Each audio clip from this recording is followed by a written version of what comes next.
समागत परम श्रद्धेय परम पूज्यपाद श्री श्री गुरु राग भक्त वैष्णव एवं আমার স্নেহময়ী ভক্তিমতী মাতৃমণ্ডলী সকল সভামণ্ডলী এই অধীনের ষষ্ঠ ধন্যবাদ গ্রহণ করুন। আপনারা সবাই কৃপা আশীর্বাদ করুন যেন আপনাদের কণ্ঠস্ফুরণ ঘটে তাই আমার পরম পূজ্যপাদ শ্রী গুরুদেব যার কৃপা করুণা আমার জীবনের চলার পথে পাঠিয়ে আমার পরমারাধ্য শ্রী গুরুদেব নিত্যধাম প্রবিষ্ট শ্রী শ্রীনারায়ণ সুন্দরদেব সর্বপাদের পাল করে নেই সকলের ধন্যবাদ প্রণাম। নিত্যধাম প্রবিষ্ট পিতৃদেবীর চরণে আমার প্রণাম, আমার মাতৃদেবীর চরণ প্রণতি, আমার নিত্য সেবিত শ্রীবিগ্রহ শ্রী শ্রী শ্রী শ্রী শ্রী শ্রী রাধা দামোদর শ্রীপাদ আমার সকলকে ধন্যবাদ প্রণাম। সর্বোপরি যারা এখন পর্যন্ত এখানে উপস্থিত হয়েছেন, পরে যারা উপস্থিত হবেন অথবা লাউডস্পিকার মারফত দূর থেকে শ্রবণ করছেন, সকলের চরণে আমার কোটি কোটি কোটি কোটি কোটি কোটি ধন্যবাদ প্রণতি। আপনারা সবাই কৃপা আশীর্বাদ করুন। জয় জয় হরি হরি বল।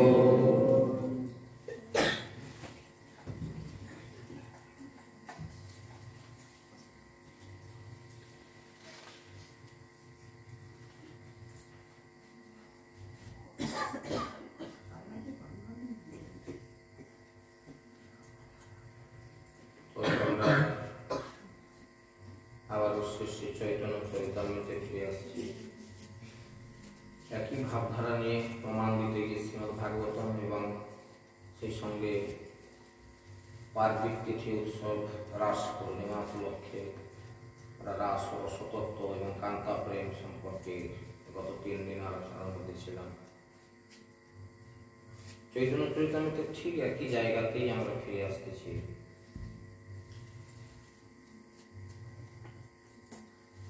প্রভু কহে এহ উত্তম আগে কহবার কহে কান্তা প্রেম সর্বস্বার্থ সার। উত্তম কাকে বললেন? এহ উত্তম আগে কহবার বাৎসল্য প্রেমকে।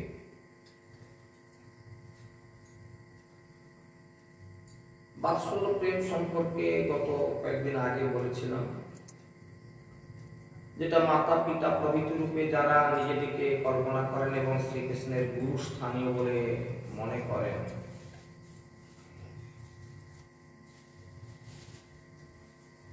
এই জায়গায় এসে একটা ছোট্ট একটা টিপ্পণী লাগাবো। মাতা পিতা প্রভৃতি রূপে যারা নিজেদেরকে শ্রীকৃষ্ণের গুরু স্থানীয় বলে মনে করেন এবং শ্রীকৃষ্ণকে অনুগ্রহের পাত্র, আমার অনুগ্রহের পাত্র, আমি যদি অনুগ্রহ না করি সে খেতে পাবে না, এরকম কথা। অনুগ্রহের পাত্র, আমার অনুগ্রহের পাত্র। তাহলে ভগবান ভক্তের কাছে কতটা ছোট হয়ে যেতে পারে। কোলের সন্তান, আমি যদি অনুগ্রহ না করি ছেলেরা বাঁচবে কি করে, তাই না? বাচ্চা ছেলে অসুখ করেছে, আমি মাতা পিতা হয়ে যদি তাদের সেবা যত্ন না করি, ছেলেটা ক্ষুধায় কাঁদছে, আমি মা বাবা হয়ে যদি তার সে ক্ষুধা নিবৃত্তি না করি, সেটাকে কে খেতে দেবে? তাই অনুগ্রহের পাত্র। তাহলে আমি কোন জায়গায় গেলাম না? গুরু স্থানীয়। এবার খুব মন দিয়ে শুনবেন যে জায়গাটা বলবো। জগতে এই জায়গায় কত ফাঁক, কিছু মনে করবেন না, কোনো মন্তব্য করবেন না আমার এই কথাটা শুনে। বর্তমানকালে যারা গুরু স্থানীয় বা গুরুগিরি করছেন, তারা মনে করেন আমি তো গুরু। এই যে আমি তো গুরু, তোমার উচিত আমাকে এইসব দেওয়া, আমার এইসব করে দেওয়া, আমাকে এইসব দান করা, আমি তোমার গুরুদেব।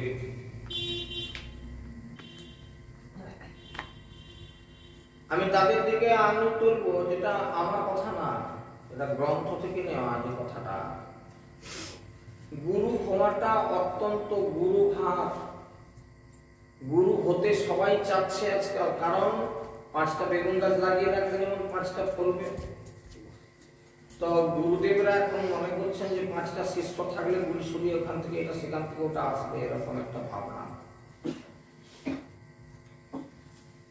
কিন্তু সেই ভাবনাটা ভাবার আগে তার বোধহয় ভাবা উচিত ছিল গুরু হওয়াটা গুরু দায়িত্ব। গুরু হওয়াটা গুরু দায়িত্ব। আমার গুরুদেব বলতেন,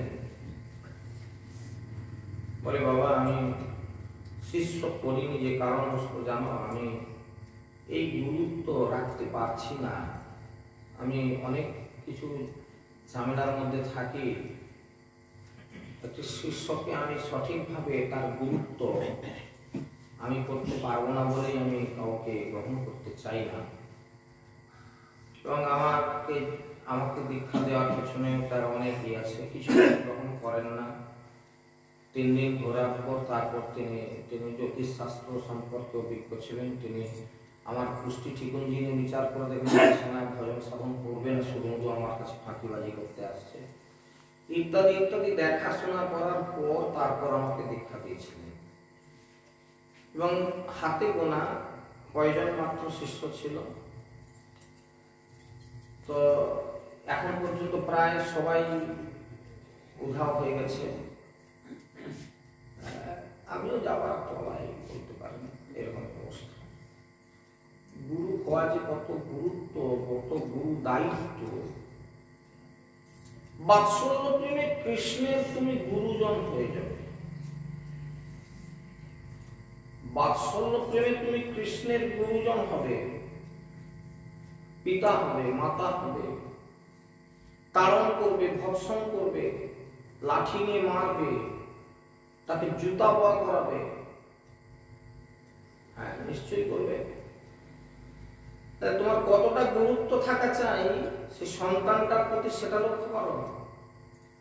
শুধু গুরুদেবরা শিষ্যদেরকে বলে দীক্ষা দিতে গেলে জানো তো 16টা দান করতে হয়, তার মধ্যে স্বর্ণদান সর্বশ্রেষ্ঠ।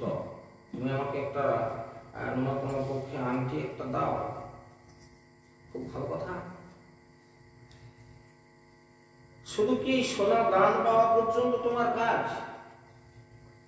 এই যে গুরু দায়িত্বটা অর্পণ করে দেওয়া হলো, এই গুরু দায়িত্বটা কতটা পালন করতে পারবেন সেটা কি দেখেছেন? শিষ্য তো কিছু বোঝে না, ও তো আপনার কাছে সব এড়িয়ে দিল, আপনি আজ থেকে আমার সব কিছু। আমার একটা খুব স্মৃতি এই মুহূর্তে মনে পড়ছে, আপনারা ইউটিউবে আছে কাহিনীটা, আপনারা দেখবেন। বাংলাদেশের একটি মেয়ে, মুসলমান মেয়ে, মমতাজ, পার্লামেন্টের সদস্য মমতাজ বেগম, একটা ইউটিউব চ্যানেলে গুরুদেবের সম্মুখী হয়েছে, মানে মুখোমুখি কথাবার্তা হচ্ছে। ইসলাম ধর্ম বটে, কিন্তু ওরা গুরুদেব অতিবৃদ্ধ যে অবস্থাটায় তিনি এই ভিডিওগ্রাফিটা দিয়েছিলেন, অতিবৃদ্ধ, প্রায় তখন 85 বছর এরকম বয়স হবে, বৈরাগ্যের বেশ। ইউটিউব চ্যানেলে মমতাজকে জিজ্ঞাসা করেছিল একটা কথা, খুব সুন্দর কথা, আপনারা সবাই এখন দেখবেন, ইউটিউব চ্যানেলটা ওইখানটা খুলে দেখবেন, আমার কথা কয়েকটা শুনে নেন, তারপর একটু দেখে নেবেন, ভালো লাগবে। আচ্ছা, মমতাজ মানে ও একটা প্রশ্ন উত্তর করতে গিয়ে পরিচয় দিয়েছিল যে ইনি আমার গুরুদেব। মমতাজ, তোমার সম্মান অনেক বড়, তুমি পার্লামেন্টের সদস্য এবং উচ্চ শিক্ষিতা মেয়ে, তা তুমি এত লোকের সামনে আমাকে তোমার গুরু বলে পরিচয় দিলে। আচ্ছা, তুমি গুরু হয়ে আমাকে কি দিলে? তুমি গুরু হয়ে আমাকে কি দিলে যে তুমি আমাকে গুরুত্বে বরণ করো? যখন কি দিলে?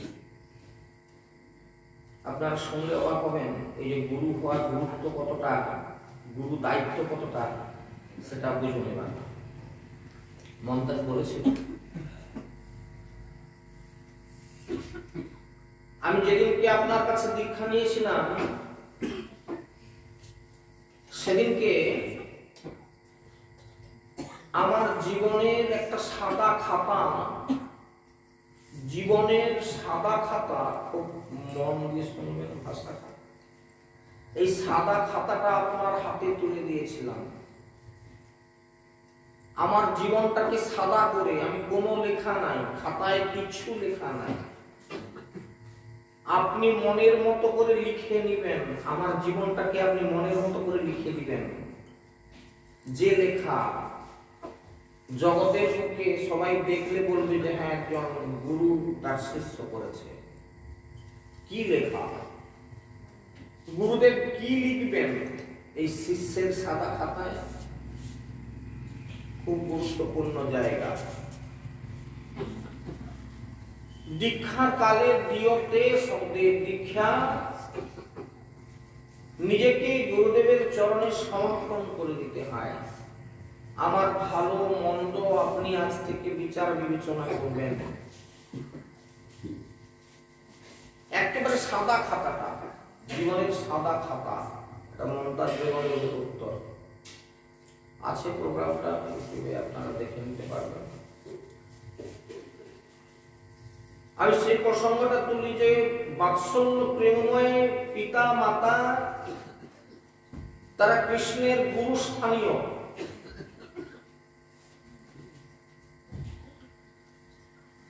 তো সেই গুরুস্থানীয় থেকে গুরুত্ব যেটা, কৃষ্ণ তার অনুগ্রহের পাত্র। অনুগ্রহ, আমি অনুগ্রহ করলে তুমি বাঁচবে। কৃষ্ণ তুমি কোথাকার লোক, আমি অনুগ্রহ করলে তুমি খেতে পাবে, বাঁচবে। গুরুত্ব কত বড়।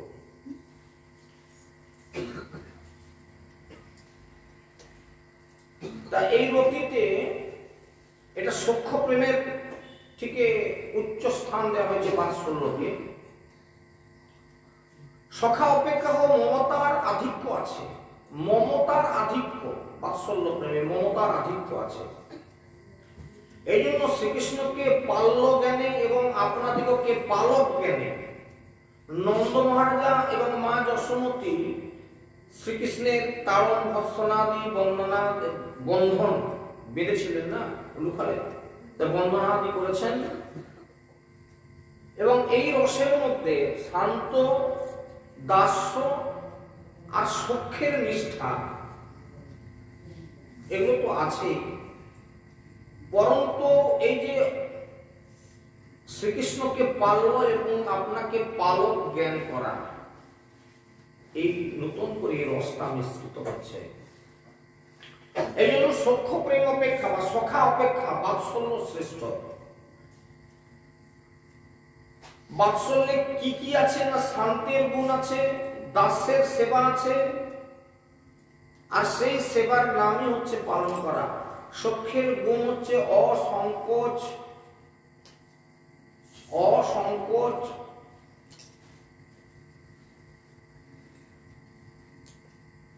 সেখানে কোনো সংকোচ থাকবে না, কোনো কিন্তু থাকবে না, কোনো কুণ্ঠা থাকবে না, এবং অগৌরব সার, মমতাধিক্যে তারণ ভৎসন ব্যবহার, আপনাকে পালক জ্ঞান, কৃষ্ণে পাল্য জ্ঞান, এই চারি রসের গুণে বাৎসল্য অমৃতের সমান হয়ে যায়।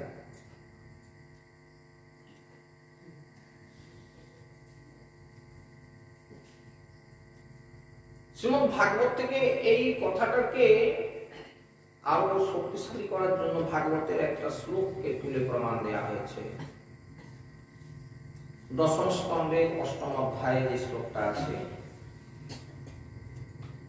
বলা হয়েছে, নন্দ কিম করদ ব্রহ্মণস্য এবং মহোদয়ং যশোদা বা মহাভাগা পাবৌ যস্যাস্তনং হরি নেমং বিরঞ্চো ন ভাবো ন শিরা শিপারঙ্গচ্ছ্রবা প্রসাদং লেভিরে গোপী যত্তৎ প্রাপো বিমুক্তিদঃ। মহারাজ পরীক্ষিত সুখদেবকে বলছেন, হে ঋষিপাদ, নন্দ মহারাজা মহাপুণ্যজনক এমন কি মঙ্গল কার্য করেছিলেন যার ফলে তিনি কৃষ্ণকে পুত্র রূপে পেলেন? এবং একটা ঘটনা আপনাদের কাছে যদি তুলে দেওয়া হয় অবাক হবেন। অবাক কৃষ্ণ রে, আমার পাদুকাগুলো নিয়ে এলো বাবা, আমি একটু বেরোবো। কৃষ্ণ ছুটে গিয়ে বাবার পাদুকাকে মাথায় করে নিয়ে আসতেছে। কি দেখলাম? যিনি সমস্ত ঈশ্বরের ঈশ্বর, যিনি সমস্ত জগতের একমাত্র মালিক, পরম পুরুষোত্তম ভগবান, তার পিতা হয়ে তুমি কি করলে? ভগবানকে তুমি জুতো বলে? কত বড় তোমার ক্ষমতা! এই জন্য বলছে যে কি এমন কর্ম করেছিলেন যার ফলে আসে মহাভাগ্যবতী যশোমতী মা কি এমন মঙ্গল কার্য করেছিলেন যে ভগবান শ্রী তার পুত্রত্ব স্বীকার করে তার স্তন পান করেছিলেন? এক দিন না। মায়েরা জানেন একটা সন্তান কতদিন মায়ের স্তন পান করে গো? কম করে 3 বছর, 4 বছর। আবার অনেক বড় বড় বাচ্চা, তারাও সে মায়ের স্তন ছাড়ে না। লাস্টে মা রাগে করে কিনা নিম পাতা টাতা দিয়ে তাকে খেতে গেলে পিতা লাগবে আর খাবে, এরকম করে তাকে ছাড়াতে হয়। কি ভাগ্যের ফল যে কৃষ্ণ এরকম 3-4 বছর 5 বছর ধরে মায়ের স্তন পান করছেন। কত ভাগ্যবতী তুমি! হ্যাঁ, ভাগ্য তো করেছিল বটে। এই বাৎসল্যের আশ্রয় নন্দ যশোদার শ্রীকৃষ্ণের প্রীতির এবং মমতা বুদ্ধির আধিক্যটা প্রদর্শন করা হয়েছে, যে কতটা মমতা বুদ্ধির আধিক্য হলো, যার ফলে আজকে তাকে তাড়না ভৎসনা, সন্তান রূপে তার বদনে স্তন্য দেওয়া। নন্দ মহারাজ এবং যশোদা মাতা নিত্য সিদ্ধ ভগবত পরিকর বাৎসল্য রসের আস্বাদনের নিমিত্তই কৃষ্ণকে তারা সন্দিনী শক্তি নন্দ এবং যশোদা রূপে আত্মপ্রকট করিয়ে অনাদি কাল থেকে বিরাজিত। অনাদি কাল থেকে বিরাজিত, এটা আজকের কথা না, এরা নিত্য সিদ্ধা। ভগবানের সঙ্গে যুগ যুগ ধরে এরা লীলা করে এসেছেন।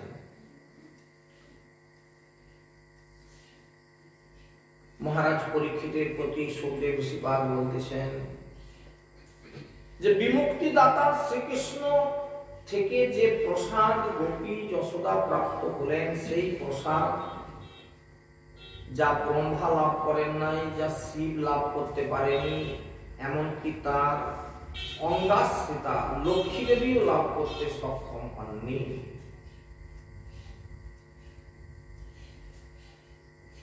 এই সেই বাৎসল্য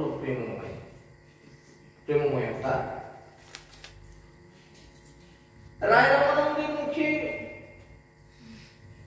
এই সাধ্য বস্তুর কথা শুনে মহাপ্রভু খুব আনন্দ পাচ্ছেন, যে কথা ইতিপূর্বে বর্ণনা করেছিলাম, যে ভক্তের মুখে যখন ভগবানের জয়গান হয়, ভক্তের দ্বারা যখন ভগবান সেবিত হন, তার যে আনন্দ, তার যে সুখ, সেই সুখ পৃথিবীতে আর কোথাও পাওয়া যায় না, কোথাও পাওয়া যায় না। এই জন্য যে প্রসঙ্গ আমি রেখেছিলাম এই চৈতন্য চরিত্রের, এই প্রসঙ্গ শুরু করার আগে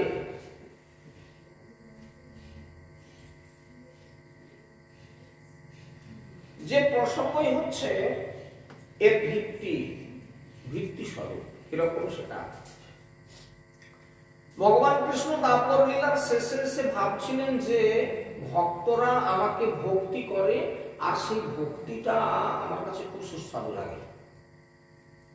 হঠাৎ তার মনে প্রশ্ন জাগলো, আচ্ছা আমি তো জগতের সবকিছু ফলপ্রদাতা, আমি যদি কাউকে কৃপা না করি তাহলে সে কিছুই করতে পারে না। এই যে আপনারা এসেছেন ভগবানের কথার কাছে, এই ভগবানের কৃপা আপনাদের উপরে, তার কৃপা হয়েছে। আপনাদের কোনো সুকর্ম আছে বা সুকৃতি আছে, সেই সুকৃতির ফলস্বরূপ আপনাদের প্রতি তিনি কৃপা করেছেন, কৃপা করে আপনাদেরকে হরিবাসনে পাঠিয়েছেন। তা নইলে আসা যেত না। বিভিন্ন রকম লোকে বিভিন্ন কথা বলবে, বাজে আপনার এখানে বস করুন, অনেক ভালো ভালো কথা হবে, টিভির সিরিয়াল দেখবো অনেক ভালো ইত্যাদি। তা আমি ভগবান, আমার কৃপা ছাড়া কেউ আমাকে ভক্তি করতে পারে না, অথচ সে ক্ষমতাটা আমার নাই। কেন না? ভক্ত দিলে ভালো লাগে, ভক্ত আমার গুণগান করলে ভালো লাগে, কিন্তু আমার কৃপাটা ভক্তরা নেয় আর ভক্তরা কৃপা করে আমাকে শোনায়, আমাকে ভালো লাগে। কিন্তু আমার নিজের কোনো যোগ্যতা নাই নিজে নিজে ওই ভক্তিটা আস্বাদন করবার। তা মহাজন তাকে সিদ্ধান্ত দিলেন, দেখুন আপনি ভগবান, আপনি তো ভক্ত নয়, তৈরিটা হবে কোথায়? তৈরিটা তো হবে রান্নাঘরে, সেই রান্নাঘরটা তো হচ্ছে ভক্ত। ভগবানের কৃপা রূপ র ম্যাটেরিয়ালস নিয়ে আসলো, আর তারপর ওইখানে তৈরি করে ভক্তের হৃদয়ে পরিপাক করে ওইটা বাজারে বিক্রি হচ্ছে, ওইটা বহুদাম। বাজার থেকে যখন আসতেছে ওগুলো ছানা আর চিনি আর ময়রা দোকানের ভাটিশালে তৈরি হলো, সেটার নাম রাজভোগ। তা বলে ছানা চিনি আর রাজভোগ এক জিনিস না। এক্সট্রা কি আছে? এক্সট্রা আছে একটা পাক, একটা পাক। ওই পাকটা ভক্তের হৃদয়ে হয়, ওটা ভগবান তুমি হলে তুমি পাত্তাই পাবে না। তোমার ছানা চিনি অনেক আছে, কিন্তু রাজভোগ তুমি পেতে পারবে না, ওটা ভক্তরা তৈরি করবে তাদের হৃদয়ে। মহাপ্রভু এইরকম একটা বাৎসল্য প্রেমকে বললেন যে এহ উত্তম, উত্তম নিশ্চিত বলতে হবে এটা উত্তম। আগে কহ আর কি আছে বলো, আর শ্রেষ্ঠ কিছু আছে তো সে কথা বলো। প্রভু কহে এহ উত্তম, আগে কহ রায় কহে কান্তা প্রেম সর্বসাত সাত। রামানন্দের কথা শুনে প্রভু বললেন যে হ্যাঁ, এই বাৎসল্য যে প্রেম উত্তম বস্তু, বাৎসল্য প্রেম, কিন্তু এর থেকে এর অপেক্ষায় আর যদি কিছু উত্তম কথা থাকে তো বলো। এহ উত্তম, এখন উত্তম বললেন কেন এই বাৎসল্য প্রেমকে? একটু ছোট্ট করে বলে থাকবো, ঠিক আছে না? বাৎসল্যের অতীতে শ্রীকৃষ্ণকে হীন এবং আপনাকে বড় মনে করা। আমি তার বাবা, হ্যাঁ ছেলের বাবা, আপনাকে বড় মনে করা হয় বলে শ্রীকৃষ্ণ সর্বতোভাবে তার অধীন হয়ে থাকে, অধীন হয়ে থাকে। এই জন্য এই রতিকে উত্তম বলে গণ্য করা হয়েছে। মহাপ্রভু বললেন বাৎসল্য প্রেম অপেক্ষা প্রেমের আরো কোন পরিপক্ক অবস্থা যদি থাকে সে কথা বলো। কিন্তু বারে বারে একটা কথা আমি মনে করিয়ে দিতে চাই,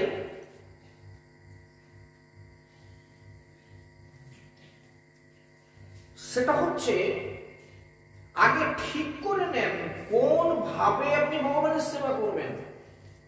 শান্ত ভাবে, না দাস্য ভাবে, না সখ্য বাৎসল্য, কোন ভাবে?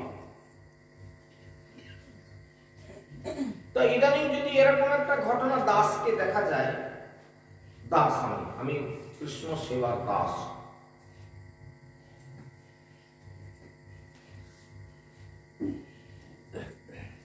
আমি কিছু ফলমূল নিয়ে আসছি, তুমি তো ভগবানের সেবা করছো নাকি, ফলমূলগুলো একটু ভগবানকে তুমি দিয়ে দেবে। জায়গাটা খুব লক্ষ্য করবেন, ফলগুলো একটু ভগবানকে দেবে। প্রণামী বাক্সে আমি 10 টাকা দিলাম দক্ষিণ। তুমি দাস, তুমি করলে কি না, খুব মন দেবেন জায়গাটা। এই দাস যদি এরকম হয়ে যায় তাহলে দাস নামের জায়গায় ঘাস এসে যাবে, কি হবে? তাই তো অনেকগুলো আপেল নিয়ে আসছে, ভালো ভালো বর্তমান কলা আছে, এতগুলো দেওয়ার দরকার নেই, আমি এগুলো রেখে দিই বরং, কি নিজের সেবায় লেগে যাবে, তাই না? দাস্য প্রেম, তুমি ভগবানের দাস, আমি এনে দিয়েছি, তুমি ভগবানের ভোগ লাগাবে, আমি দক্ষিণা দিয়েছি তার জন্য। তুমি কি করলে না, সে প্রভুরই বস্তুকে তুমি খেয়ে নিলে। এই ভুলটা কেউ কোনোদিন করবেন না,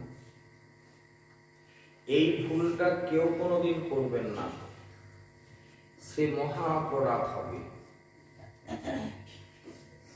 আবার কিনা বাৎসল্য প্রেম বলুন আর সে অন্যান্য সখ্য প্রেম বলুন, ভাবকে কোনো সময় গোলমাল করে ফেলবেন না, ভাবে গোলমাল আনবেন না। একটা ছোট কাহিনী আপনাদের কাছে তুলে দিই, তাহলে আপনাদের বুঝতে সুবিধা লাগে কিনা দেখুন তো। বৃন্দাবনে স্বরূপ বাবাজি মহারাজ, তিনি বাৎসল্য প্রেমে গোপালের সেবা করেন, বাৎসল্য প্রেমে গোপালের সেবা করেন। ছোট্ট একটি কুটির, একটি ছোট্ট সিংহাসন আছে, ওই সিংহাসনে গোপাল থাকেন, আর বাবাজি তারই সামনে সেবা টেবা সেরে ওইখানেই একটু বিশ্রাম করে নেয়, এই তার সংসার। একদিন ঝড় বৃষ্টির রাত্রিতে, ঝড় বৃষ্টির রাত্রি, খুব মন দিয়ে শুনবেন, বাচ্চা ছেলেকে কি আলাদা বিছানায় ঘুম পাড়ানো যেতে পারে? ঝড় বৃষ্টির রাত্রি, অন্ধকার, গুড় গুড় করে মেঘ ডাকছে, বাচ্চাটা কখন চমকে যাবে, ভয়ে চিৎকার করে উঠবে, হ্যাঁ। মা বাবা কি করে, তাকে কোলের মধ্যে নিয়ে মানে একেবারে আকুল করে ধরে ঘুমায়। তো বাবাজি বলছেন যে গোপাল, আজকে তুই আমার কোলের মধ্যে ঘুমা, বজ্রপাত হচ্ছে বাইরে, বৃষ্টি হচ্ছে, আমাকে ভালো লাগছে না, ওইখানে গিয়ে কাজ নেই।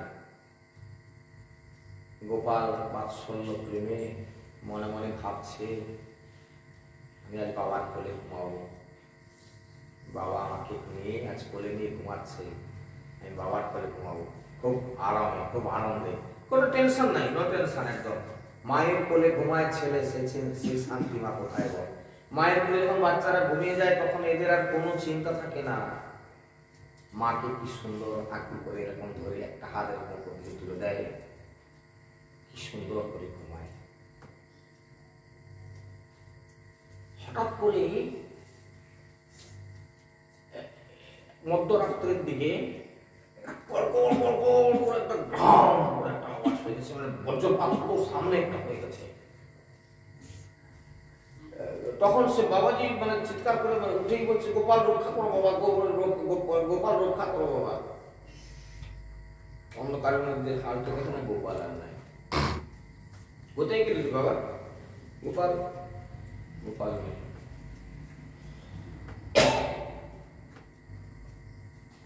খোঁজ করে দেখা গেল গোপাল যে বসে আছে সিংহাসনে।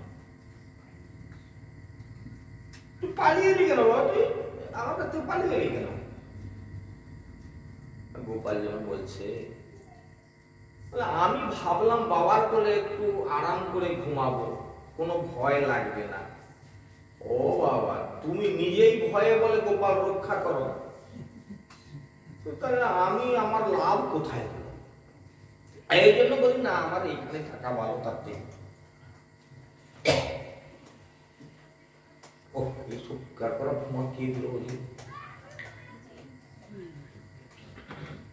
গলা কত করছে।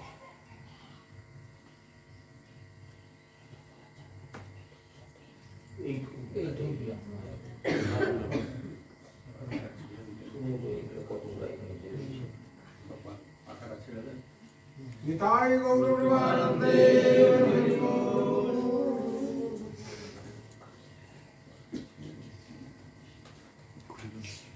আশা করি বুঝতে পেরেছেন পিতামাতা হতে গেলে তার যে গুরুত্বটা কতটা, গুরু হওয়া কতটা গুরু দায়িত্ব। গুরু খালি বলে আমাকে এটা দে সেটা দে ওটা দে, স্বর্ণদান হচ্ছে শ্রেষ্ঠ দান, দীক্ষার কালে ষোড়শ দান করতে হয়, আছে শাস্ত্রে আছে, মিথ্যা কথা নয়। তুমি কতটা শিষ্যকে, শিষ্যের দায়িত্ব কতটা নিচ্ছ সে সম্পর্কে কি তোমার ধারণা আছে? 2000 শিষ্য করে বসে আছে, 200-500 শিষ্য করে বসে আছে, কটি ছেলেকে তৈরি করেছে? যদি না তৈরি করেন তাহলে কিরকম গুরুত্ব দিলেন? ওই গুরুদেব আপনি, গুরুত্ব কোথায় আপনার? একটা ছেলের আছে, সেই ছেলেটার জীবনটা নষ্ট হয়ে যাচ্ছে, তার জীবনটাকে মানুষ করবার জন্য আপনি তার গুরু হলেন, ওই আপনার তো গুরুত্ব দেখি না। ছেলেটা খোঁজ করেন না যে বাবা তুই কি করছিস রে, এগুলো কর, আমরা কি করে হবে, এটা করতে হবে, বস। ওই গুরুদেব তাড়ান ভাষণ করছেন, কাদের গুরুদেব এখন করছেন একটু বলবেন? তাহলে তোমার গুরুত্ব কোথায়? তুমি বাৎসল্যময়ী পিতা হয়ে, তুমি বাৎসল্যময়ী মাতা হয়ে সন্তানকে কোথায় তুমি রক্ষা করছো সেভাবে? মায়ের গুরুত্ব কোথায়, বাবার গুরুত্ব কোথায়? আজ সেটা কোথায় গো তোমার? ওই কোথেকে গেছে, মাঠে থেকে খেলতে চলে তাই না? এই যে কথাটা বললাম কিছু বুঝলেন? ছেলেটা কথা সে ছেনার খোঁজই নাই মায়ের, আর এখন সে গোপালের মা হয়ে বসে আছে, তাই না? গোপাল কোথায় সে জানে না, গোপালের মা, অগোপালের মা, গোপাল কোথায় গো?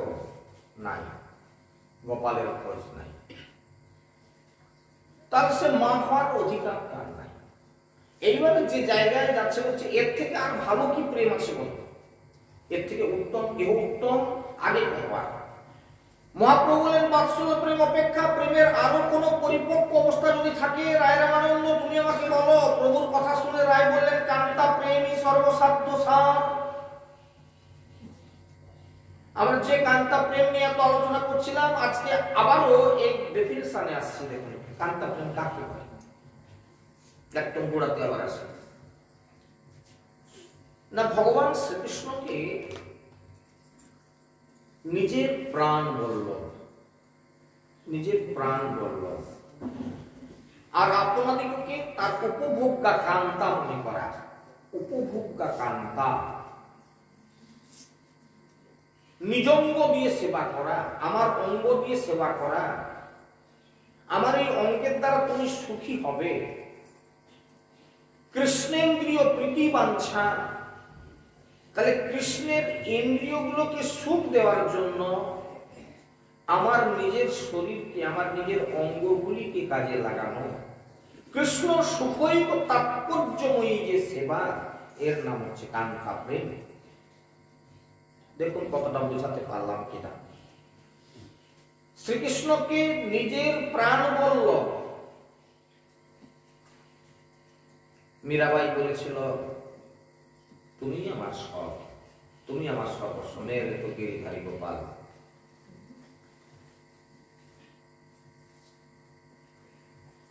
বলেছিল শোনো শোনো বাবা, আমার না বিয়ে হয়ে গেছে। আরে কি বিয়ে হয়ে গেছে? নয় কৃষ্ণ আমার বর, ওই গিরিধারী আমার বর। জীবনের শেষ মুহূর্ত পর্যন্ত এই ভাষা ছাড়েন। কি দেখলাম? তাকে মেরে দেওয়ার জন্য যখন সাপ পাঠানো হয়েছিল, বলছে তোমার জন্য মহারানা ফুলের মালা পাঠিয়েছে, আজকে পূর্ণিমার দিনে তোমার জন্য ফুলের মালা পাঠিয়েছে। সঙ্গে সঙ্গে একটা দাসী সে জানতে পেরেছিল যে ওর মধ্যে সাপ আছে, বিশেষত সাপ আছে, ফুল দিয়ে লেগে রেখেছে যে সাপ আছে, ফুললেই ওকে সাপে কামড়াবে। বলছে করোনা করোনা মহারানী, ওর মধ্যে সাপ আছে। বিশ্বাসটা কিরকম? আমার জন্য আমার স্বামী যদি সাপ পাঠিয়ে থাকে মালা বলে, সে তো মালা বলে পাঠিয়েছে, বলে তো গেল মালা, তো মালা হয়ে জানা। সাজি থেকে খুললো, সেটা সত্যি মালা মালা হয়ে গেল। বিষ পাঠালো, বলছে অমৃত পাঠিয়েছে তোমার জন্য, তো অমৃত হয়ে জানা মেয়ে তো গিরি গোবিন্দ গিরি গুলো গানা। এই যে অদ্ভুততা, আমার জন্য আমার স্বামী যদি ফুলের মালা বলে সাপ পাঠিয়ে থাকে তাই না? এই যে প্রাণবল্লভের উপর তার বিশ্বাস, শেষের দিন পর্যন্ত তাকে কোন জায়গায় কেউ বলাতে পারলো না। এই দৃঢ়তা। কান্তাপ্রেমের একটা জায়গা আপনাদের দেখিয়েছিলাম, কিন্তু সেই জায়গাটা হয়তো ভুলে গেছেন, আবারও সেই জায়গাটা মনে করিয়ে দিই। তুমি আমার প্রাণ বল্লভ। আচ্ছা, তার মধ্যে কোনো সন্দেহ আসে কেন? ও কেন রাত্রি করে ফিরলো? মনে হয় এরকম একটা এন্টু ব্যাপার কোথায় হচ্ছে। এই জায়গা থেকে কিন্তু কান্তা প্রেমের ডিপ্রেশন করবে, নিম্নগামী হয়ে যাবে, নিম্নমুখী হয়ে যাবে। ঠিক এই জায়গাগুলো আমাদেরকে খুব লক্ষ্য রাখতে হবে। আমি কোন ভাবের সেবা করছি ভগবানকে, প্রকৃতপক্ষে আমি সেই ভাবনাটা মনের মধ্যে ঠিক রেখেছি তো? একেবারে শেষের দিন পর্যন্ত মীরাবাই কোনোদিনের জন্য অন্য কিছু বলেছিল? আমার স্বামী যা পাঠিয়েছে তা ভালো, যা বলছে ভালো। যেদিনকে কামান থেকে মন্দিরটা উড়িয়ে দেবে বলে চিন্তা করলো, মন্দিরটা উড়িয়ে দেবে। এদিকে তাকে বলা হয়েছে যে আজকে পূর্ণিমার রাত্রিতে গিরিধারীকে তুমি খুব সুন্দর করে সাজাও, তুমি অনেক কিছু অনুষ্ঠান করো, অনেক কিছু ভোগরাগাদি করো, আর তার মাঝখানে ছড়না হচ্ছে যে উড়িয়ে দেবো। পুরো কামান থেকে মন্দিরটা যখন ভেঙে দেয়া হলো, তার মাঝখানে মীরা রানী বসে আছে, তার প্রাণ বল্লভকে এরকম আটক করে ধরে দিয়ে গিরি গোবিন্দ গিরি কোনো গানা। ঠিক এই বিশ্বাস আমি যেটা দেখাতে চাইলাম আপনাদের, সেটা হচ্ছে যে ভাবের উপরে চরম বিশ্বাস। কোন ভাবে আমি ভগবানের সেবা করছি এবং প্রকৃতপক্ষে আমার সেই ভাব ঠিক আছে কিনা। যখন এখন বলবে প্রভু, তখন বলবে গোপাল, তখন বলবে বাবা, তারপর বলবে সখা বন্ধু, না তা কি হয় কখনো? একটা লোক বন্ধু হয়ে যাবে, একটা লোক ছেলে হয়ে যাবে, একটা লোক স্বামী হয়ে যাবে, একটা লোকই সব হয়ে যায় না। তাহলে আপনারা যদি এরকম ভুল যদি কোথাও করে ফেলেন, তাহলে কিন্তু ভাব বিপর্যয় হয়ে গেল, সেবা নষ্ট হয়ে গেল। এই জন্য সেবা গুরুদেবের কাছে বসে খুব নিরালায় ধীরে সুস্থে শিখতে হয়। কোন ভাবের সেবক তুমি, সেই ভাবের সেবা কি কি? সব ভাবের সেবা একই রকম। একটা বাৎসল্যময়ী মা বাৎসল্য প্রেমে সে স্তন দেয়, কান্তা প্রেমে সে তোমাকে স্তন দেবে নাকি? তাহলে এই যে ভুল, এই ভুল করে ফেললে রসাতল। এই জন্য আমি কেন এই জায়গাটা দেখিয়ে গেলাম না, প্রভু কহে এহ উত্তম, আগে কহবার রায় কহে কান্তা প্রেম সর্বশ্রেষ্ঠ সার। তাহলে কান্তা প্রেমটা কি, তার ডেফিনেশনটা আপনাদের বললাম যে শ্রীকৃষ্ণকে নিজের প্রাণ বল্লভ করে পাওয়া আর আপনাদিগকে তার উপভোগ্যা কান্তা মনে করা। উপভোগ্যা, আমাকে উপভোগ করে, এই উপভোগ কথাটাকে কিন্তু আপনারা যে সেন্সে ব্যবহার করছেন ওই সেন্স না। নিজ অঙ্গের দ্বারা সেবা, নিজ অঙ্গ সেবা, নিজ অঙ্গ সেবা, যার অভিব্যক্তিটা হবে এরকম: কৃষ্ণ সুখৈক তাৎপর্যময়ী। শুধু কৃষ্ণের সুখ হয় কিসে,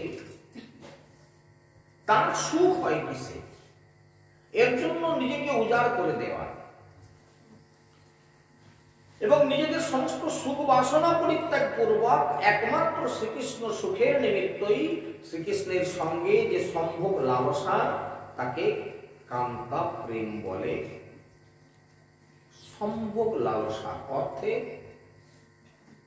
আপনারা যেটা অর্থ করতে চাইছেন এই অর্থটা না, সম্পূর্ণরূপে যে উপভোগ তাহা সম্ভোগ। এই সম্ভোগ আমাদের ডেফিনেশনের যে সম্ভোগ, এই সম্ভোগ না। এটা কি প্রকৃতপক্ষে সম্ভব, না এর মধ্যে কোথাও ভোগ আছে? এই জন্য সেটা কিরকম? শশুক বাসনা পরিত্যাগ পূর্বক কৃষ্ণ সুখৈক তাৎপর্যময় যে সেবা, এর নাম হচ্ছে সম্ভোগ লালসা। কান্তা বলতে এখানে পরকীয়া ভাবাপন্না ব্রজগোপীগণকে বুঝাচ্ছেন, কারণ পরবর্তী নায়ন এই যে শ্লোকে ব্রজদেবীদের কান্তা প্রেমের শ্রেষ্ঠত্ব প্রতিপন্ন করেছেন। বাৎসল্য প্রেম বৃদ্ধি হয়ে অনুরাগ পর্যন্ত যেতে পারে, কিন্তু কান্তা প্রেম ভাব মহাভাব পর্যন্ত বর্ধিত হতে পারে। এই জন্য এটাকে বাৎসল্য প্রেম মহাভাব পর্যন্ত আমরা যাবো। সেই জায়গায় মহাভাব দুয়ে যখন আলোচনা করবো, সেই মহাভাব কি, ভাব কি আর মহাভাব কি, তখন আরো এই বিষয়ে আলোচনায় সাপেক্ষে আসবো।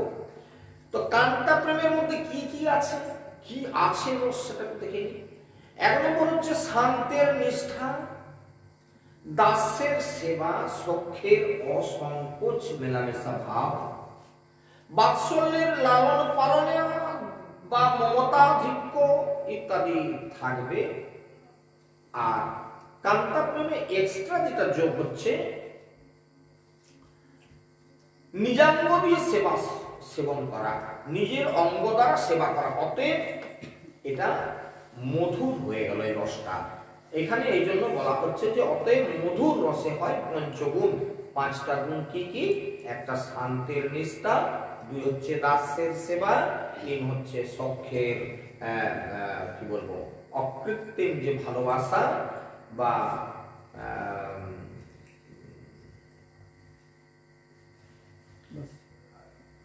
অসংকোচ যে ভালোবাসা, অসংকোচ। বন্ধুর সঙ্গে কোনো সংকোচ হয় না, কোনো সংকোচ থাকে না, সেখানে দুজনে এক হয়ে যায়। আর বাৎসল্যের মমতাধিক্য, আর তার সঙ্গে কান্তা প্রেমে জুটে যাচ্ছে কি না, সেটা হচ্ছে নিজাঙ্গ দিয়ে তার সেবা সাধন করা। এই পাঁচটা গুণ থাকবে কান্তা প্রেমের মধ্যে, কান্তা রসের মধ্যে।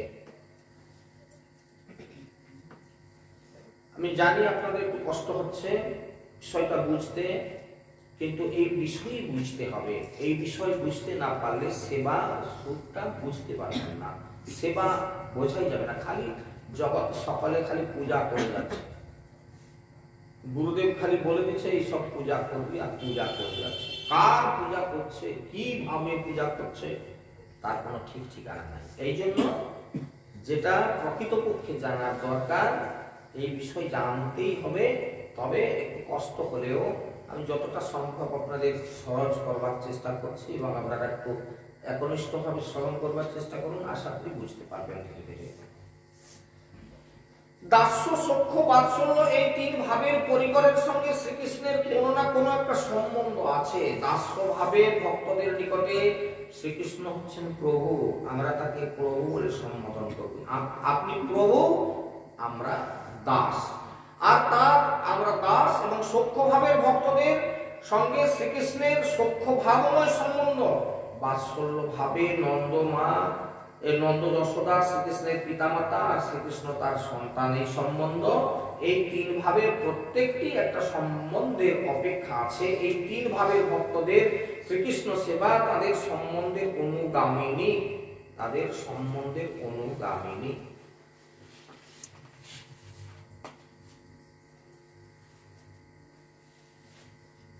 রামানন্দ তাহলে প্রমাণ দাও, শ্লোক পড়ে প্রমাণ দাও। তুমি যে বললে কান্তা প্রেম শ্রেষ্ঠ, তার প্রমাণ দাও। নায়ং শ্রীহঙ্গ নিতান্তরতে প্রসাদ সরজোধীতং নলিনকন্দ রুচং কুতবদ্ধ রাসোৎসবে হস্য ভুজদণ্ড গৃহীত কণ্ঠ লব্ধা শিশাঞ্জ উদ্গাদ ব্রজ সুন্দরীনা। রাস উৎসবে গতকালকেই বলেছিলাম যে কথাটা, দেখুন একটু স্মৃতিতে আনা যায় কিনা। রাস উৎসবে ভগবান শ্রীকৃষ্ণের ভুজলতা দ্বারা বাহু দ্বারা কণ্ঠে গৃহীতা হয়ে একবারে বাহু বেষ্টনের দ্বারা কণ্ঠে কণ্ঠলগ্ন গৃহীতা হয়ে তবে কি না সেই ব্রজসুন্দরীদের মনোরথ পূর্ণ হলো। ব্রজসুন্দরীগণ যে প্রসাদ প্রাপ্ত হয়েছিলেন এর দ্বারা, প্রসাদ শব্দ হচ্ছে কৃপা, তো সেই প্রসাদ প্রাপ্ত, সেই প্রসাদ শ্রীকৃষ্ণ বাম বক্ষস্থলে নিয়ত বর্তমানা পরম প্রেমময়ী লক্ষ্মী দেবীও কোনোদিন লাভ করতে সক্ষম হননি। এবং পদ্মের ন্যায় গন্ধ এবং কান্তি যাদের সেই স্বর্গাঙ্গনা অপ্সরাগণ লাভ করতে পারেন নাই, অন্যান্য কামিনীগণের তো এখানে কোনো কথাই নেই। তাই এই রাস উৎসবে ব্রজ সুন্দরীগণ ভগবানের কণ্ঠ লগ্না হয়ে সেই বস্তু লাভে সমর্থ হয়েছিলেন। সুতরাং কান্তা প্রেম শ্রেষ্ঠ।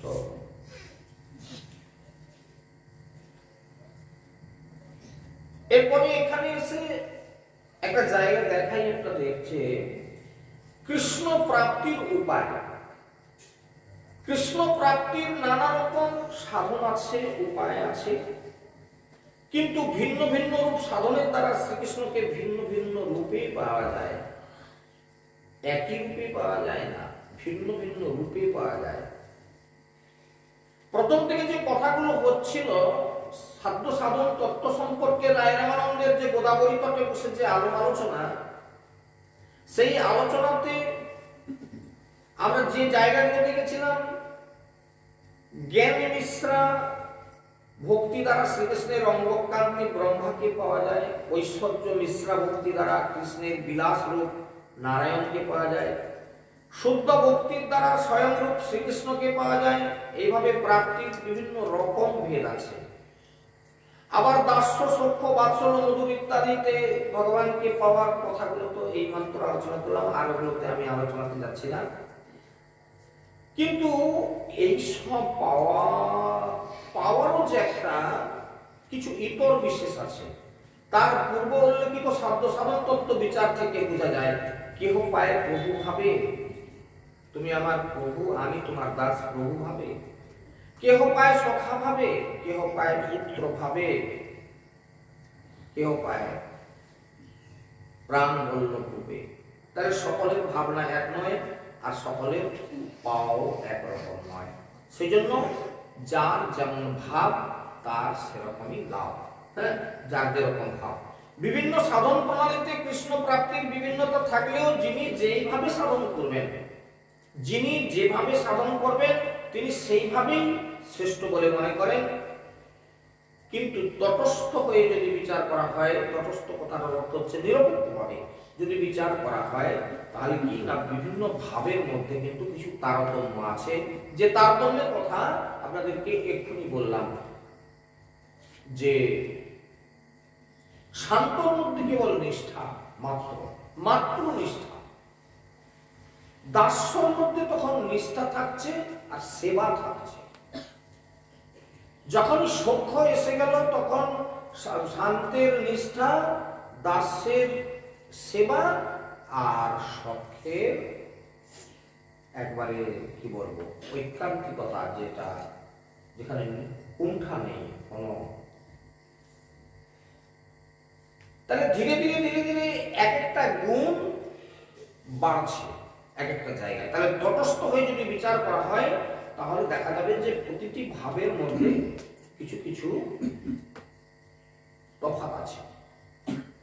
কৃষ্ণ প্রাপ্তির উপায় বহুবিধ হয়, কৃষ্ণ প্রাপ্তির তারতম্য বহুত আছে, কিন্তু যার যেই ভাবে সেই সর্বোত্তম, যার যেই ভাব সেই সর্বোত্তম। কোন ভাবকে ছোট করছি না। কেউ বাৎসল্য প্রেমময়ী মা হয়ে কৃষ্ণকে বাৎসল্য রূপে সেবা দিচ্ছে গোপাল ভেবে, সে উত্তম, তার কাছে সে উত্তম। কৃষ্ণকে সেভাবে তাড়ন দর্শন করছে, কোলে নিয়ে লালন পালন করছে, সখ্য ভাবে যে পেয়েছে সে সখা ভাবে সে ধন্য। তাহলে কি না তটস্থ, যার যে ভাব সেই সর্বোত্তম। হ্যাঁ, সকলের থেকে সেই উত্তম, কিন্তু তটস্থ হইয়া বিচারিলে আছয়ে তারতম্য আছে। 2-3 গণনে পঞ্চ পর্যন্ত 12, অর্থাৎ এই 5টা গুণ পর্যন্ত শান্ত দাস্য সখ্য বাৎসল্য মধুর এই 5টা রসের 5টা গুণ কান্তা প্রেমে পাওয়া যাবে। সেজন্য 2-3 গণনে পঞ্চ পর্যন্ত 12, গুণাধিক্যে সাদাধিক্য পারে প্রতি রসে, শান্ত দাস্য সখ্য বাৎসল্যের গুণ মধুরে বৈশে, আকাশ আদির গুণ যেন পরপর ভূতে, 2-3 ক্রমে বাড়ে পঞ্চ পৃথিবীতে। পরিপূর্ণ কৃষ্ণ প্রাপ্তি এই প্রেমা হইতে, কোন প্রেমা? ওই কান্তাকান্ত প্রেম থেকে বলছে পরিপূর্ণ কৃষ্ণ প্রাপ্তি এই প্রেমা হইতে, এই প্রেমের বশ কৃষ্ণ কহে ভাগবতে। এই প্রেমা অর্থাৎ কান্তা প্রেম, পরিপূর্ণ কৃষ্ণ প্রাপ্তি, শ্রীকৃষ্ণের পরিপূর্ণ সেবা প্রাপ্তি, পরিপূর্ণ সেবা। কেন পরিপূর্ণ? যদিও কথাগুলো আগে বলা আছে, তবুও আবার আপনাদের চোখের কাছে উল্লেখ করে দিই কেন পরিপূর্ণ বলা হচ্ছে কান্তা প্রেমের মধ্যে। এই প্রেমা অর্থাৎ কান্তা প্রেমের মধ্যে শ্রীকৃষ্ণের পরিপূর্ণ সেবা আছে।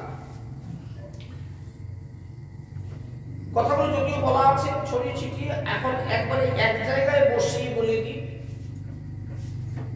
শান্ত ভাবের ভক্ত কেবল তার নিষ্ঠা দ্বারা একটু শান্ত ভাবে সে এসে ভগবানকে প্রণাম করলো, বসলো, চলে গেল, তার কোনো গুরুত্ব পাচ্ছে না।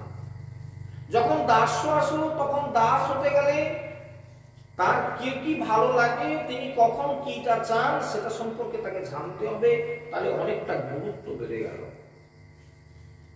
আর যে বললাম দাস, তুমি দাস কিরকম দাস? দাস হয়ে মনিবের জিনিস তুমি নিয়ে পালাবে। আচ্ছা, একটা চাকর বাড়িতে থাকে, কি আপনি কি ওই চাকরের কাছে সবসময় বাড়িতে চাবি লাগিয়ে রাখবেন?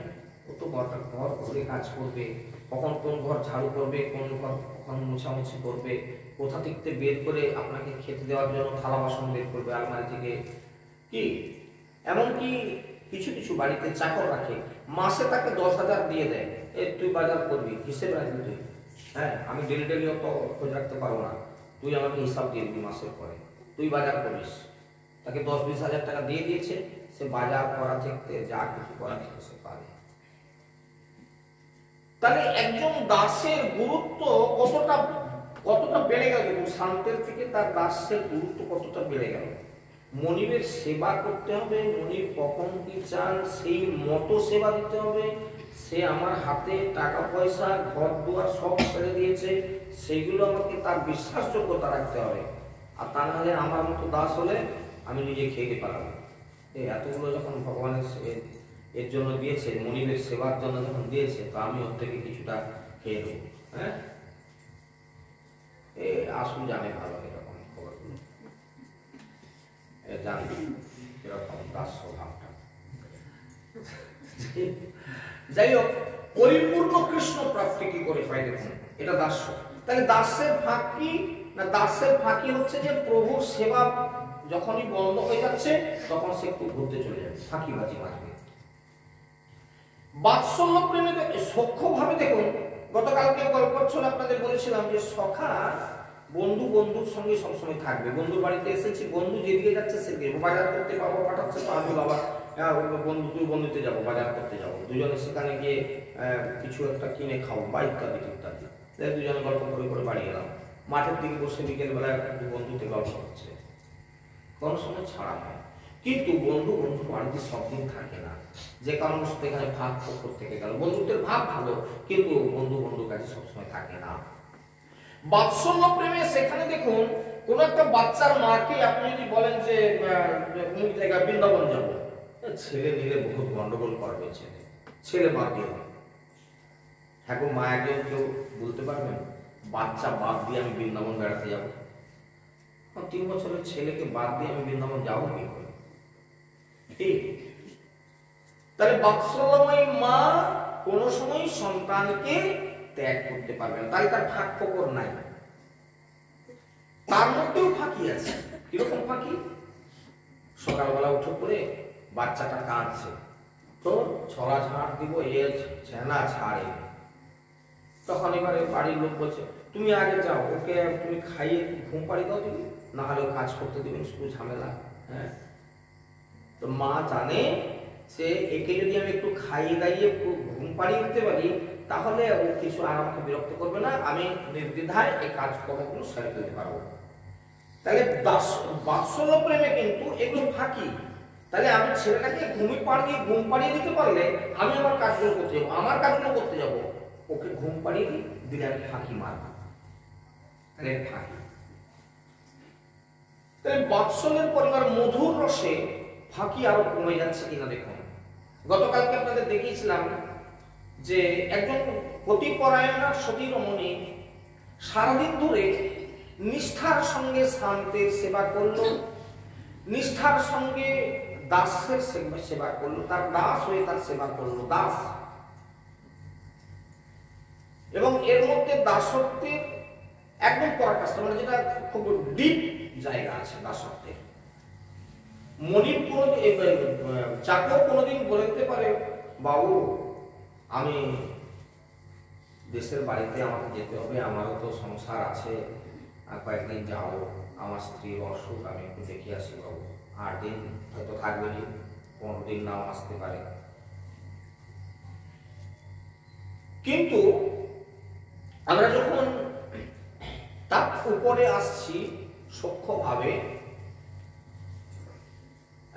দাসের থেকে সখ্য উন্নত, আবার সখ্যের থেকে বাৎসল্য এরকম হয় না।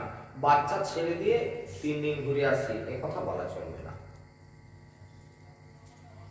আবার মধুর রসে কি দেখা যায় না, সেখানে একজন পতিপরায়ণা সতী রমণী সারাদিনে স্বামীকে কি সেবা না দিল, নিষ্ঠার সঙ্গে তার সেবা, তার জামা কাপড় কেচে দেওয়া, তাকে রান্না করে খাওয়ানো ইত্যাদি। লাস্টে রাত্রিতে নিজাঙ্গ দ্বারা তার সেবা করা, নিজ অঙ্গ দ্বারা তার অঙ্গ সেবা করে দেওয়া। আর এই অঙ্গ সেবা করতে করতে তারই পায়ের উপরে মাথা রেখে সে ঘুমিয়ে পড়বে। তাহলে আমরা কান্তা প্রেমের মধ্যে যে গভীরতাটা দেখলাম, সেখানে ফাঁকি ফোকরির জায়গা কিন্তু খুব কম। এই জন্য বলা হচ্ছে যে কান্তা প্রেম সর্বশ্রেষ্ঠ, ভজনের মধ্যে কান্তা প্রেম সর্বশ্রেষ্ঠ সার।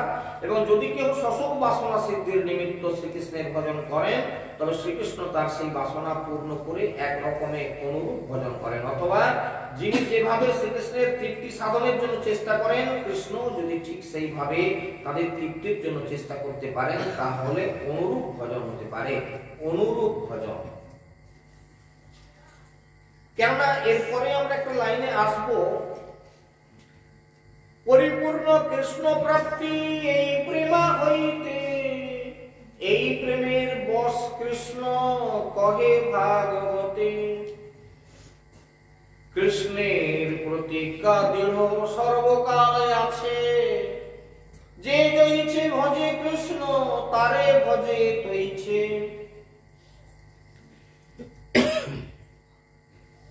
তাহলে যার যেরকম ভজন অনুরূপ তার প্রতিদান, যে জয়ছে ভজে কৃষ্ণ তারে ভজে তৈছে।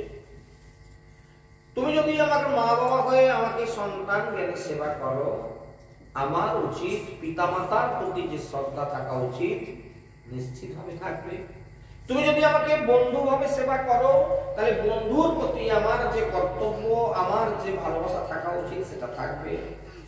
তুমি যদি বাৎসল্য প্রেমে, তুমি যদি আমাকে মধুর রসে কান্তা প্রেমে যদি সেবা করতে চাও, তাহলে আমার স্ত্রীর প্রতি কতটা কর্তব্য থাকা উচিত সেটা নিশ্চয়ই থাকবে, তার প্রতি ভালোবাসা যতটা থাকার দরকার ততটা থাকবে। এটা ভগবানের কথা। কৃষ্ণের প্রতিজ্ঞা দৃঢ়ভাবে প্রতিজ্ঞা করে রেখেছেন, তোমরা এই 5 ভাবের যে কোনো একটা ভাবকে আশ্রয় করে ভজন করো, কিন্তু যে যেরকম ভাবে বুঝবে আমি তার ফল সেরকম দেব, যেরকম বুঝবে সেরকম দেব। কান্তা প্রেমে সব থেকে বেশি, কেন না 5 প্রকার রসের ভজনগুলো সবই আছে কান্তা প্রেমের মধ্যে। যে যথা মান প্রপদ্যন্তে ত্বং স্ততৈব ভজং মহম্মং বর্তানুবর্তন্তে মনুষ্য পার্থ সর্বস। এইবার রায় রামানন্দ বলছে, প্রভু এই প্রেমের অনুরূপ, এই প্রেমে না পারে ভজিতে, অতএব ঋণী হয় কহে ভাগবতে। এই প্রেমের অনুরূপ মানে অন্যান্য প্রেমের অনুরূপ তুমি ভজন করতে পারো। যে নিষ্ঠার সঙ্গে তোমার সেবা করছে, তুমিও নিষ্ঠার সঙ্গে তার সেবা করে তার ভজনা করতে পারো।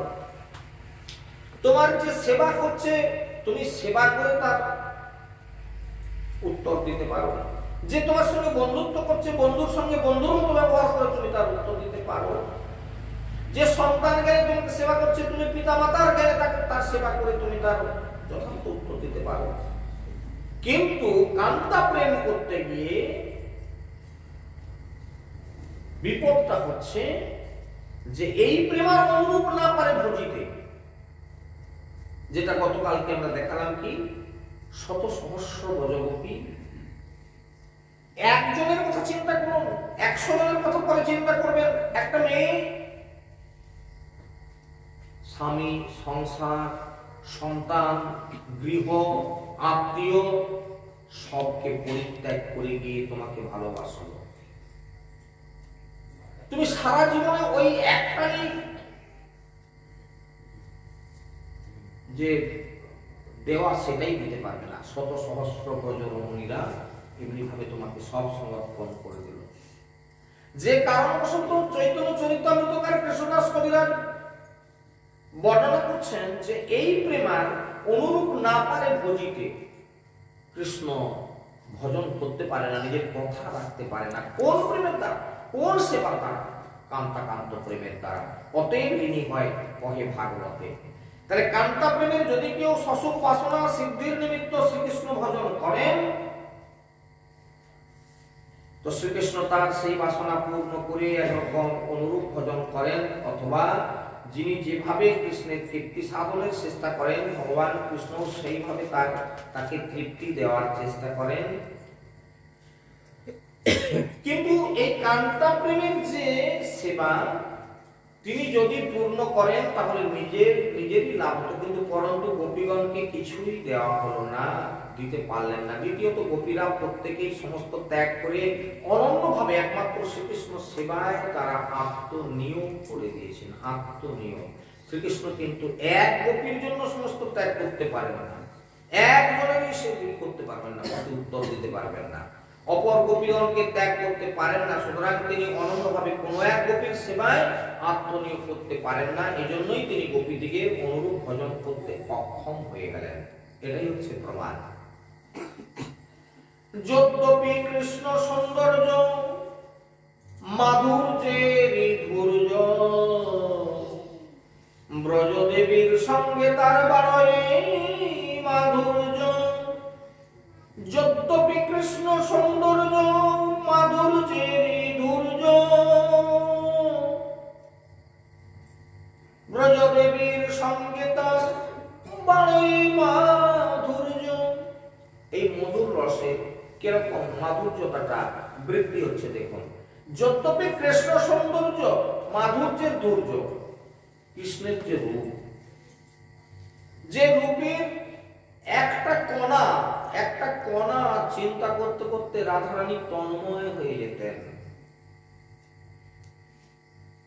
বাম পদের বৃদ্ধাঙ্গুষ্ঠের একটি কোণার সৌন্দর্য দর্শন করতে করতে এতটা সময় কেটে গেল যে তার সারা চরণটা তো দেখা হলো না, বদন দেখা তো দূরের কথা।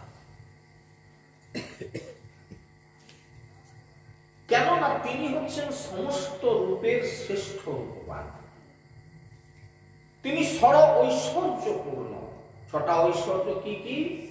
শ্রী, যশ, হ্যাঁ যারা বলতেছেন বলুন, ভালো লাগবে বলুন। আরে অনেক লোক বলতেছিল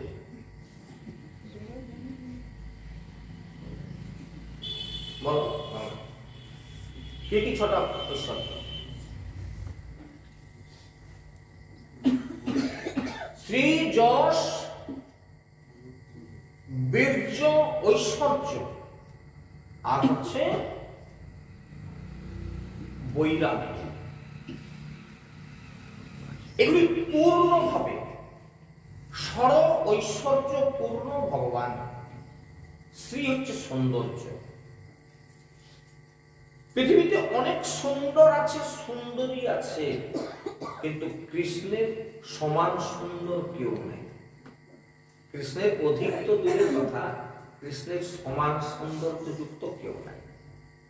যশ, আপনার অনেক যশ আছে। আপনি ভারতবর্ষের এ গ্রেডের লোক, একদম ভারতবর্ষের সব লোক চেনে, প্রধানমন্ত্রী, রাষ্ট্রপতি, সকলেই নাম জানে, এখন জিজ্ঞাসা করলে বলে দিবেন সবাই।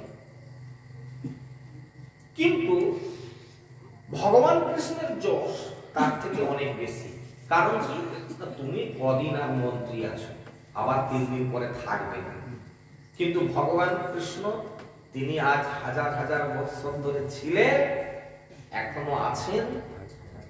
পৃথিবী যতদিন থাকবে ততদিন তার এই যশ থাকবে। কোনদিন তার যশ কি ছোট হয়ে যাবে না। তাহলে শ্রী, যশ, ঐশ্বর্য। কত ঐশ্বর্যের মালিক আপনি? 2-5 হাজার কোটি টাকার মালিক। কিন্তু ভগবান কৃষ্ণ হচ্ছেন 14 ভুবনের মালিক। সুতরাং তার উপরে তার সমান তো কেউই নয়, আর তার উপরের কথা তো দূরের কথা।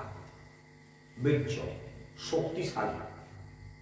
আপনি অনেক শক্তিমান হতে পারেন, বীর্যশালী হতে পারেন, কিন্তু ভগবান কৃষ্ণের কাছে তা কিছু না। কারণ দেখলেন যে এই অসুরগুলো বধ করা তার পক্ষে কিছু না, ঠেকে ধরে একটা জাল দিল, ব্যাস শেষ। দেবতারা পর্যন্ত আশ্চর্য হইতেন তার এই লীলা দর্শন করতে করতে, তাই না? তাহলে শ্রী, যশ, বীর্য, ঐশ্বর্য, জ্ঞান আর বৈরাগ্য। আপনি অনেক জ্ঞানী, অনেক পণ্ডিত লোক, কিন্তু ভগবান কৃষ্ণের মতো এরকম জ্ঞানী না, আর তার উপরে তো নয়। এবং সর্বশ্রেষ্ঠ যেটা সেটা হচ্ছে বৈরাগ্য। এত সত্ত্বেও এই জায়গায় এসে একটা কথা বলি, সেটা হচ্ছে যে কোন যুগেই কিন্তু বৈরাগ্যটা পূর্ণভাবে ভগবানের মধ্যে ছিল না। যেটা কলিযুগ প্রতিপাবন অবতার গৌরসুন্দরের মধ্যে সেই বৈরাগ্যটাও পূর্ণরূপে বিরাজমান। যদ্যপি কৃষ্ণ সৌন্দর্য, তাহলে কৃষ্ণের যে সৌন্দর্য, মাধুর্যের ধৈর্য, কিন্তু এত সত্ত্বেও, নিজের এত ঐশ্বর্য সত্ত্বেও ব্রজদেবীর সঙ্গে তার বাড়ই মাধুর্য, ব্রজদেবীর সঙ্গে তার বাড়ই মাধুর্য। কোন অনির্বচনীয় রূপ, অপূর্ব মধুরত। ধৈর্য মানে হচ্ছে যে মাধুর্যের ধৈর্য, ধৈর্য মানে হচ্ছে পরাকাষ্ঠা, শ্রেষ্ঠত্ব। পরাকাষ্ঠা মানে শ্রেষ্ঠত্ব। মাধুর্যের ধৈর্য, মাধুর্যের শ্রেষ্ঠতা, চরমতা একদম। শ্রীকৃষ্ণের সৌন্দর্য, মাধুর্যের পরাকাষ্ঠা এবং শেষ সীমা, এর উপরে আর কোন কথা নাই, শেষ সীমা।